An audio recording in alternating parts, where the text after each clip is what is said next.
already know, man. Superhero fitness, let's go. Yeah, I'm getting to these games. Yeah, I'm getting to these games. Yeah, I'm getting to these games. The sweat, the strain, and the pain, it's all a part of the game, man. We getting to them games, yeah.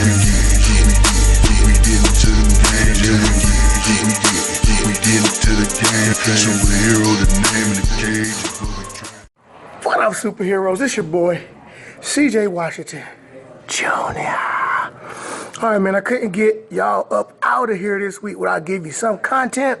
So originally what my plan was to do is I was supposed to compete this weekend at the South Carolina Open, but I got a small knee injury that's preventing me from competing. So I was gonna upload my range of motion exercises I usually do leading up to my week of my competition and show you all guys what I do when I'm not actually lifting, but I still like to get in the gym, do some cardio, do some range of motion training.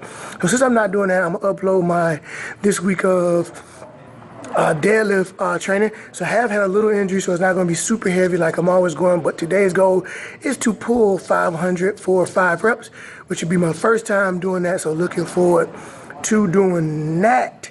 If you follow me on Instagram, you would already know about my knee injury because I posted a little rehab on there. And if you're not following me, what is you waiting on? Cuz what the problem is? What the problem is? Follow me on Instagram. And also give me a couple of shout outs. I'm so cold pressed. I always promoting that healthy lifestyle. I'm gonna leave those links down in the description box below. And also programming.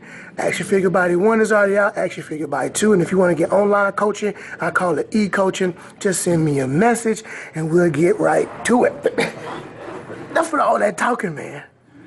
Let's get on to some deadlifts. Let's get on to these games. So yeah, man, this week was kind of odd for me. This week was really like a throwaway week, to be perfectly honest with you. Half the week I spent rehabbing and cutting weight, trying to make sure I'm able to make weight at the South Carolina Open. And then about, I want to say Wednesday or Tuesday of this week, I realized it's Saturday now, Friday now. I realized I wasn't going to be able to compete. I probably could have pushed it, but it wouldn't have been smart, man. I got long-term aspirations. I got other goals. I want to be able to live. You know what I'm saying? I want to be able to walk and run and do cartwheels and not sustain some long-term injury. So I thought it was best for me to, put off this competition. So really, this is only probably my second day lifting. I think I did arms this week. I think I knocked out chest. Did I do bench press? Maybe I did, but I don't even remember. I really didn't do much this week.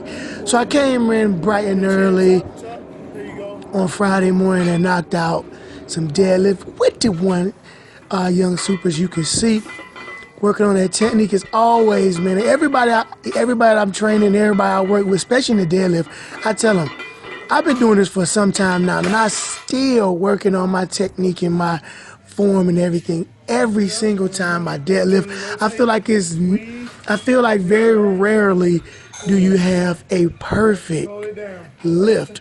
So I'm always in seek of that perfect lift. So as you can see, Big Vic right here's a couple things that he has going wrong. What I tell all trainers and even all athletes and everybody doing it, focus on one thing at a time, man. As you can see, I am a neutral spine guy. I think that neck, the chin needs to be tucked so your cervical spine is straight. Mine is a little bit too tucked here. So even though that is bad with his deadlift, we're working on different things. I wanted him to focus on being nice and tight throughout his lats, and then also for him, he's tall. Keeping that vertical shin angle is difficult for him because he's 6'2". For me, I'm a little short, stubby fella. It's pretty easy for me to keep my shin angle pretty vertical when I get into the second portion of my deadlift, the squat portion, or the knee bend, or whatever you want to call it portion, because the hip hinge, and then it's a squat like you just did right there. So I don't have to really worry about vertical knee. They usually are pretty vertical, but he does. All right, man, so this is, I think today, this is 4 or 5. I smoked 4 or 5. I think the goal for the day, as you heard in the opening of this video, was to do 500. Just kind of to see, man, like I said, knee was kind of bugging me. try to hit 500 5 times. So I want to see, you know, why not try a PR? And so Vic did get a PR today. We revamped and we started over with his squat, we started over with his deadlift, and we started over with his bench press before he get into some sport specific. He's a football player before we get into sport specific. There's really no need for him to be able to deadlift 5,000 pounds. We needed to be him, to be his strength to be able to transition over for him to be an adequate football player. So that's what he's been doing. So we're about to get over into some more athletic training. And here go that 500 pounds for 1 and 2, and that booty started tightening up on me. And this third rep, look at my face right here. When I put this thing down, pick it up, my booty. Couldn't take it, man. It was. That's how I know I'm pulling correctly, because I feel it definitely in my posterior train, aka that ass.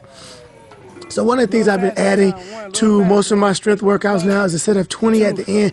I do not believe in going to failure in squats and deadlift. I think you just get yourself into dangerous territory. It's easy to hit an injury. Bench press, not so much. Curls, go to failure and rock out. You know, rock out with your cock out, whatever you want to do. So this is something I've been adding in my training. A lot of my clients, training, strength guys, sports guys, performance guys, sets of 20. We getting stronger in stamina for those difficult and heavy pulls. And also, aerobically, it actually helps you out some too, especially for you guys who don't like to do cardio. I think the more amount of time you're able, especially in the deadlift, the more amount of time you're able to practice being in position, the better off you would be. And being able to get stronger doing more reps of a specific way also carries over to you just getting overall stronger. So like I said, that's what I've been doing. That's what my clients, some of my clients been doing, my performance athletes, my strength athletes. And when I say performance athletes, I really talk about guys that performance on the field, on the court, or outside of lifting weights is where you will be judged and where you will compete.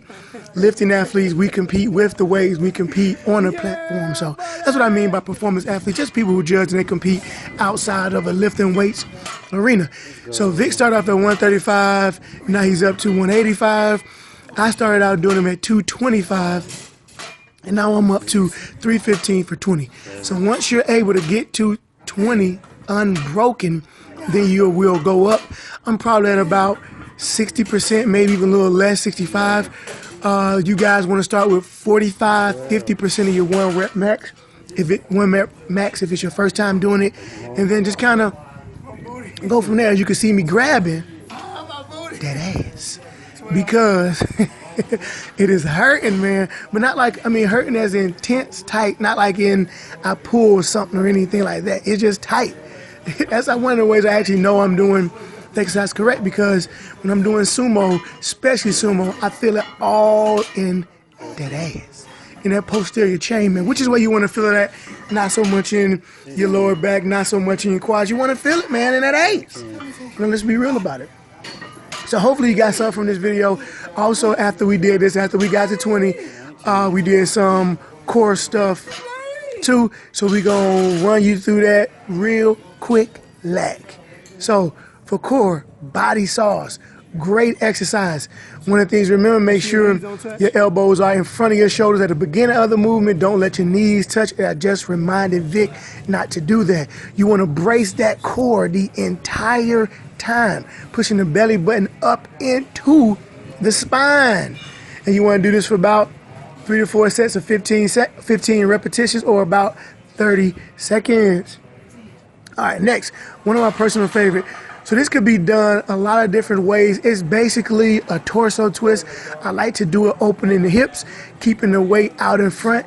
Acts as a pull-off press or a pull-off hold. Very good for athletes in transitioning that hips into your core. Your core is not just your abs.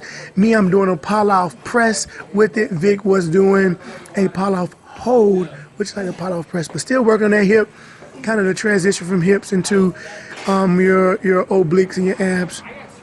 Next is hanging leg lift. The key movement, which I'm showing here, the butt coming away from the pad. Really, to get your lower abs, no matter what thing you're doing, you need pelvic tilt. The way you do that Roll them hips, roll them hips. It's not about lifting the leg up and down when it comes into that. All right, man, like always, don't be stingy with your gains, man. Share my video, like, comment, subscribe. It's your boy, CJ Washington Jr.